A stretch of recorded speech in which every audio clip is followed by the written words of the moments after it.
ఇగో vote వేసినందుకు చెప్పుతో కొట్టుకోవాలి. రేవంత్ రెడ్డిపై రైతు తీవ్ర ఆగ్రహం. చెప్పు తీసుకున్నాడు, కొట్టుకుంటూనే ఉన్నాడు.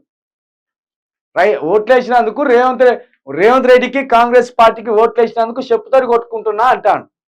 ఇక మళ్ళొక్కసారి చెప్పుతోటి కొట్టుకునే దుస్థితి రావద్దంటే పార్లమెంట్ ఎన్నికలలో ఏ పార్టీకి ఓట్లు వేయాలో జర మీరే ఆలోచించుకోరు. ఇక్కడ పెట్టచ్చు, కానీ ఏ పార్టీకి ఓట్లు వేయాలో మీరు జర నిర్ణయించుకోండి. కాబట్టి ఇగో ఆఖరికి ఓట్లు వేసిన వాళ్ళు చెప్పులతో కొట్టుకొని మాకు తప్పైందయ్యా, మీరు తప్పు చేసినాం అని చెప్పులతో కొట్టుకున్నారు. అక్కడికి వచ్చింది. రేవంత్ కనిపిస్తే నిలదీస్తా, వడ్లు కొట్టలేదంటూ మహిళ రైతు కన్నీళ్లు. రేవంత్ కనిపిస్తే నిలదీసుడు కాదు, ఈ మహిళలు అయితే ఇక ఏం చేస్తారో తెలియదు. ఎందుకంటే ఉచిత బస్సు అని పెట్టి వీళ్ళు కొట్టుకునేటట్టు చేసింది రేవంత్ రెడ్డి.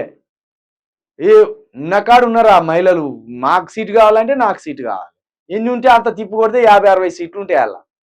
ఇక ఉచిత బస్సు అని పెట్టే పోయి వాళ్ళు కొట్టుకునుడు కాదు, భర్త ఉన్నది చూస్తలేదు, భార్య ఉన్నది చూస్తలేదు, పిల్లలు ఉన్నారు చూస్తలేదు, జల్లరు ఉన్నారు చూస్తలేదు, తన్నుకునుడే. సిగంటికలు పట్టుకున్నదంటే అటు గుంజుకున్నాడు, ఇటు గుంజుకున్నాడు.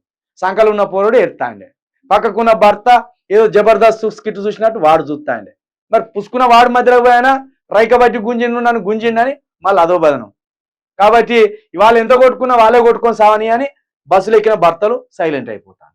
కాబట్టి ఇదంతా రేవంత్ రెడ్డి పాపమే ఇదంతా.